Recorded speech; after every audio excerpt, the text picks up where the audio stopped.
এই মাসলা যে মাসলা আলোচনা করছি।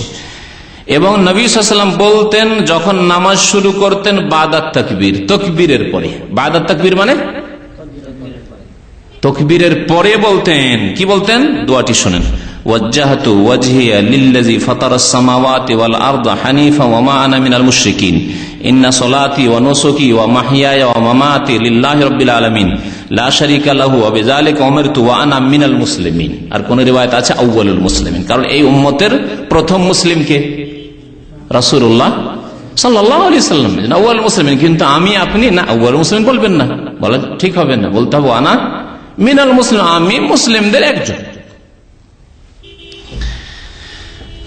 তারপরে আরো কিছু দোয়া পড়তেন ওর সাথে, আল্লাহুম্মা আনতাল মালিক লা ইলাহা ইল্লা আনতা সুবহানাকা আনতা রাব্বি ওয়া আনা আবদুকা যালামতু নাফসি ওয়া আতারাফতু বিযামবি ফাগফিরলি যুনুবি জামিআন ইন্নাহু লা ইয়াগফিরু যুনুবা ইল্লা আনতা ওয়াহদিনি লি আহসানিল আখলাক লা ইয়াহদি লি আহসানিহা ইল্লা আনতা ওয়াসরিফ আন্নি সাইয়্যাহা লা ইয়াসরিফ আন্নি সাইয়্যাহা ইল্লা আনতা লাব্বাইক ওয়া সা'দাইক ওয়া আনা বিকা ওয়া আলাইকা ওয়া ইলাইকা ওয়া লা মানজা মিনকা ওয়া লা মালজা ইল্লা ইলাইক আস্তাগফিরুকা ওয়া আতুবু ইলাইক। তিরমিজি ক্বালা হাযা হাদিসুন হাসানুন সহিহ। এই হাদিসটি হাসান, অত্যন্ত সুন্দর এবং সহিহ। তাহলে এই হাদিস দ্বারা স্পষ্ট হইল যে ওয়াজ্জাহতু ওয়াজহিয়া এই দোয়া কখন পড়তে হবে? বাদাত তাকবীরে। আগের হাদিসে এসেছে মুসলিম শরীফে সুম্মা, অতঃপর তাকবীরের পরে, একই অর্থ। তাহলে তাকবীরের আগে যদি কেউ ওয়াজ্জাহতু ওয়াজহিয়া পড়ে যায় নামাজের দোয়া সুন্নাত হবে না বিদআত হবে? হাদিসের মোতাবেক আমল হবে না হাদিসের বিরোধিতা হবে? বিরোধিতা হবে। হাদিসের বিরোধিতা করে নামাজ পড়বেন। আল্লাহ পাক বুঝার জন্য তৌফিক দান করেন, সংশোধনের জন্য তৌফিক দান করেন।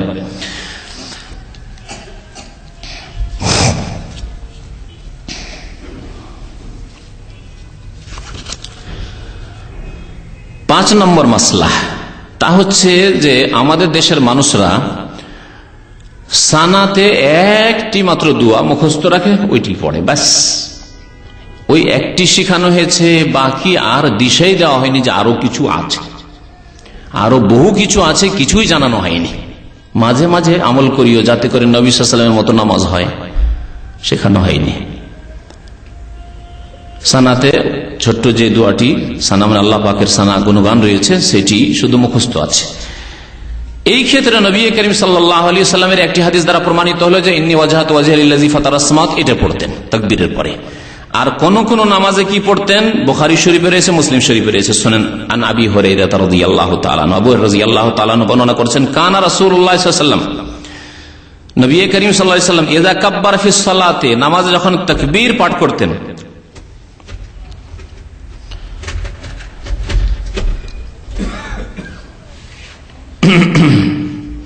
নবী সাল্লাল্লাহু আলাইহি ওয়াসাল্লাম যখন নামাজে তাকবীর পাঠ করতেন, সাকাতা হুনাইহাতান, অল্প কিছুক্ষণ নীরব থাকতেন। তাকবীর বলে কিছুক্ষণ চুপ থাকতেন, নীরব থাকতেন।